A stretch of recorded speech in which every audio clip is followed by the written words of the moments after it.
Margarete Tichawa. I'm 92 years old.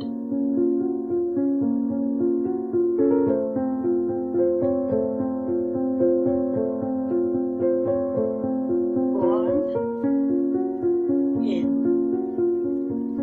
Beuthen, in Germany. As a refugee, came to Canada in 1952.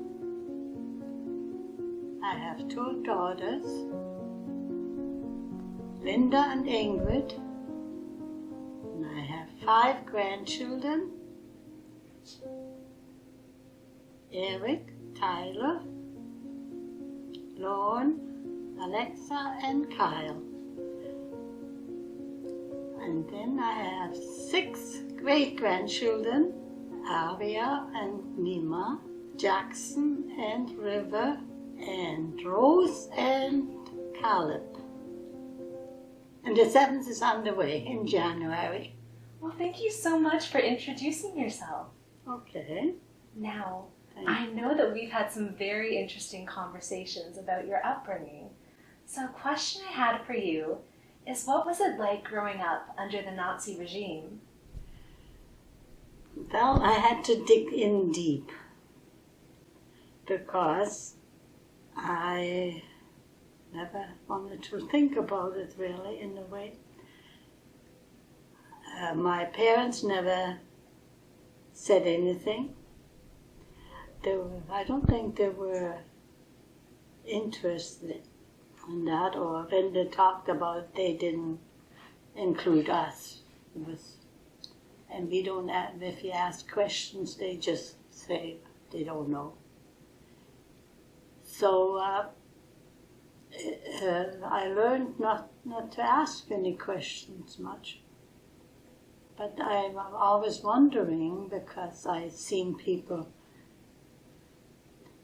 with the Jewish sign going around, I'm wondering why those poor people had to wear that. And my mother one time took me to on the street, they were all watching the fire when they burned the synagogue. I was very small then. I remember one night I'm waking up and I heard my mother, because our bedroom, where the door was open to our parents' bedroom, behind our parents. And I heard her saying, begging my father, please turn that radio off. Well, he wanted to know a little bit more from the outside world, which you're not allowed. And they used to say they used to carry something around that they can figure who has the channel on. And she said to my father, please turn it off, you're going to take us all to the cassette. And I was wondering what that is. Later on, after the war, I understood it was those camps that they took Jewish people and Germans that couldn't behave, I guess. They said something wrong, we end up there too. But I didn't know that at the time. After the war in Farge, after I ended up in Bremen, Farge, outside from Bremen in Germany,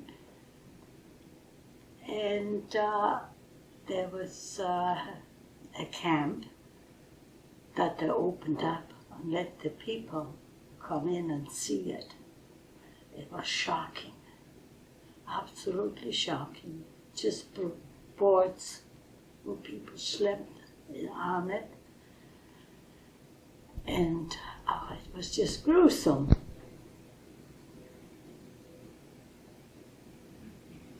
So that's when after the war actually I learned it all.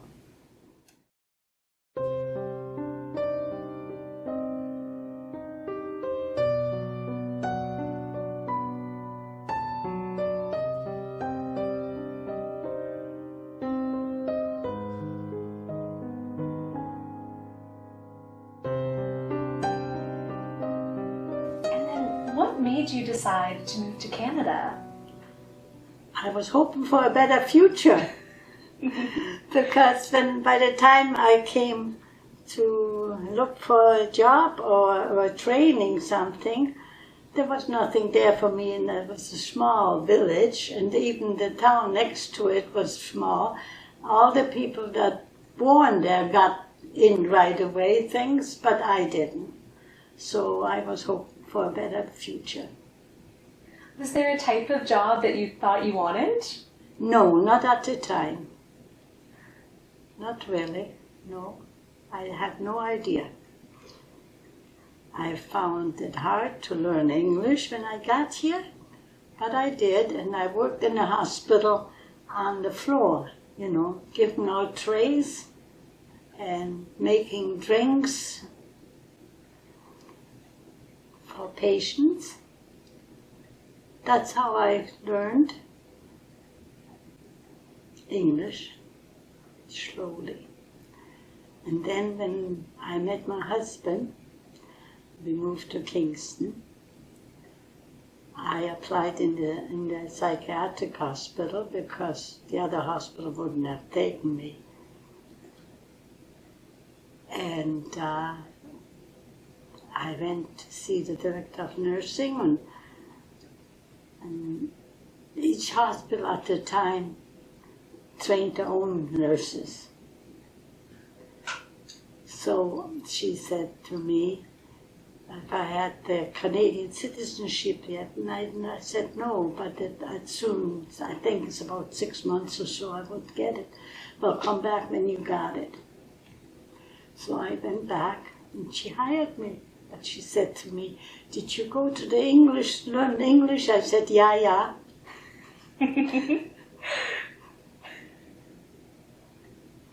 She laughed and hired me.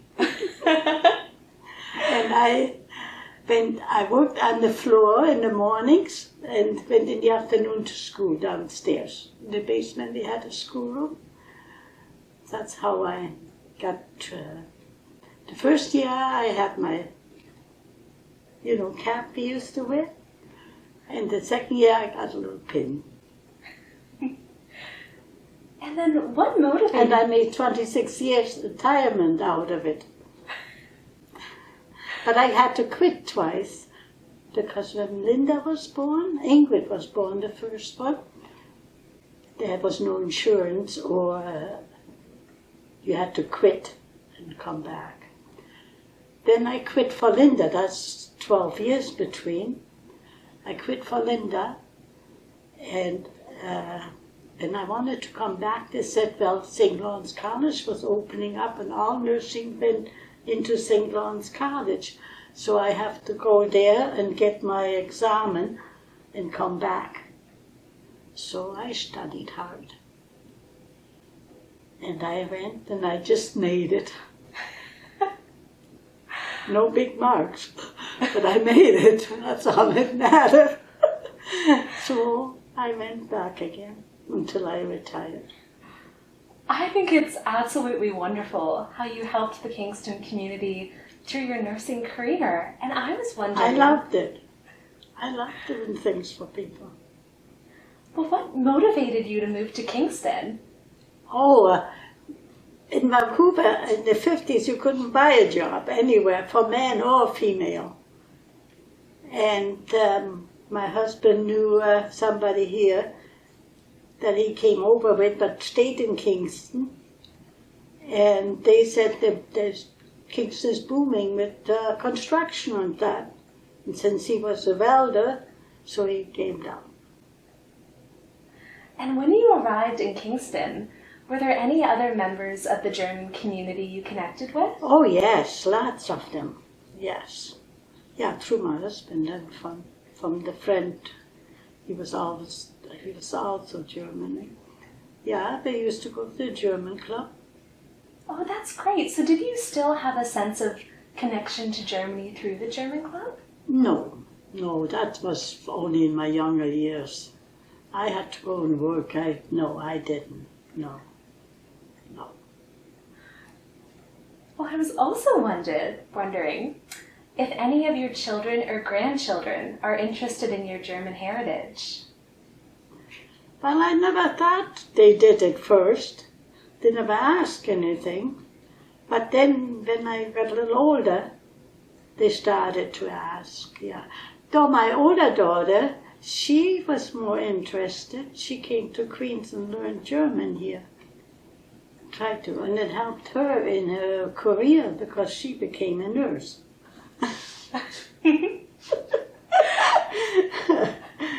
Because she often met people, older people coming that didn't speak English. So it helped her in her career. She liked it. Well, that's fantastic. And have any of your children or grandchildren ever gone to Germany to see where you grew up? Yes, yeah. I used to go see my mother yearly. But she passed away in 2011. She was 104. Well, did you ever show your daughters where you grew up? No, I never went back. Out east. That was on the border of Poland and Germany. No, I never went back. I was also wondering, how do you think your forced migration experience connects to the experience of present-day refugees? Oh, my heart breaks for them. But I'm glad when they can come to Canada. But I wish there wasn't such a thing that war. There's no winners.